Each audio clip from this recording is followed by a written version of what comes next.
Okay, now we're going to take responsibility for the way we communicate and what we communicate. We're going to take responsibility for our feelings and the way we communicate them. When you feel absolutely responsible, you feel much more confident, and you move easily from victim to victor.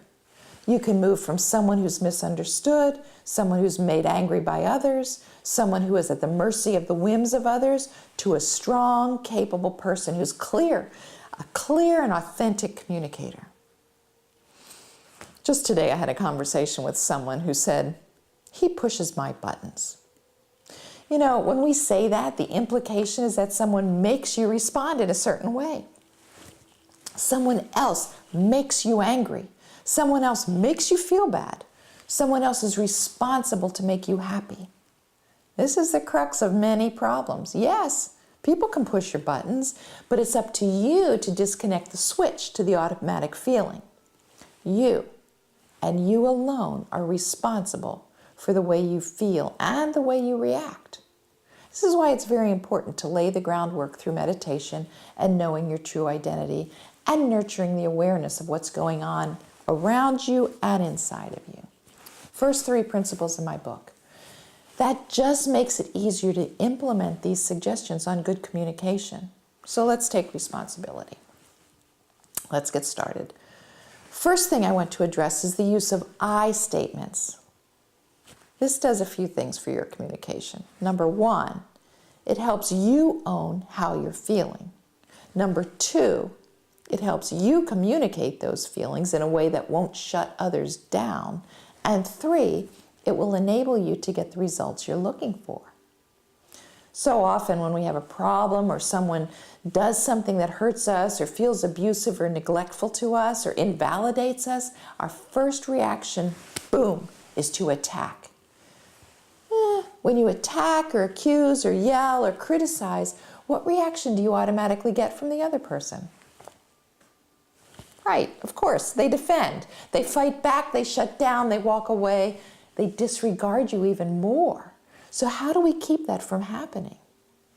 Well, the first thing you have to do is identify how you're feeling. So it helps if you take a deep breath, spend a moment to consider, what that feeling is. It might be anger, but is there hurt mixed in there? Do you feel invalidated? Do you feel lonely or unsupported? Do you feel betrayed? If you take a few minutes to take a breath and calm down and consider how you're feeling, you can then approach the next step with much more confidence and a calm demeanor. The more specific you can be, the better the other person will be able to understand where you're coming from. So the next thing to do is to tell the person how you feel. This is where you use an I statement. I feel betrayed when you talk to your family about me in a negative way. I feel unsupported when you'd rather go out with friends than help me with carpooling.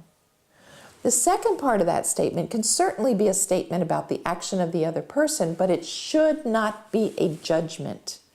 The main message should be how you feel. The second message should be a fact, not an insinuation or a judgment. It won't work if you say, I feel like you're a jerk to me at parties. In that case, there's not a feeling stated, and the second part is an accusation. Or, I feel angry when you act like an idiot in public. Well, yes, you did include a feeling there, but there's still a judgment in the second part. Instead, you might say, I feel hurt and angry when you make fun of me in front of your friends. Or, I feel angry and embarrassed when you berate the cashier at Walmart. Be as specific as you can be with the feeling and the event that triggered the feeling. That way, you're owning the feeling, I feel angry, and you're specifying why. If you don't specify, the other person will not know exactly what you'd like to have changed. So the third part of that exchange should be an action that you'd like to see, such as, please speak about me affectionately in front of our friends, or please be kind to other people.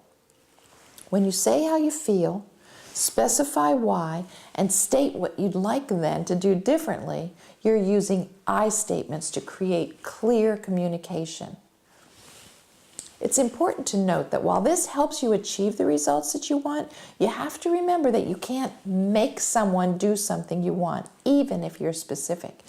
You can state, you can specify, you can ask, but the next step is theirs to take.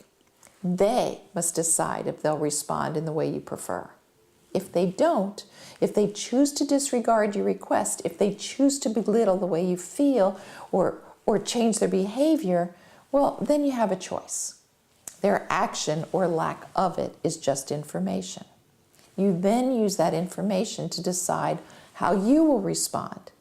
They have a choice. They used their choice to not comply with your request. Now it's your turn to choose. You can just drop the subject and let the disrespectful or abusive behavior continue like before. You can get angry or hurt and lash out at them, or you can adjust the relationship accordingly. So often people will just sort of let a non-response or a negative response create more of the same, and change never happens.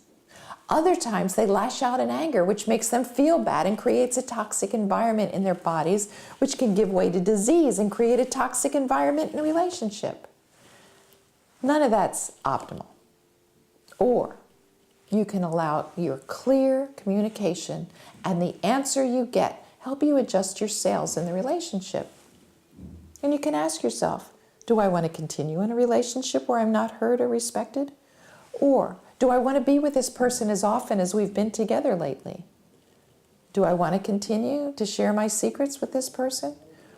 Can I adjust this relationship in a way that works for me? The clear goal of clear communication is change. Why would you go to all the effort to get a specific point across if it wasn't going to clarify the relationship in some way? It could become a closer and more intimate relationship. It could create an opportunity to work more closely together.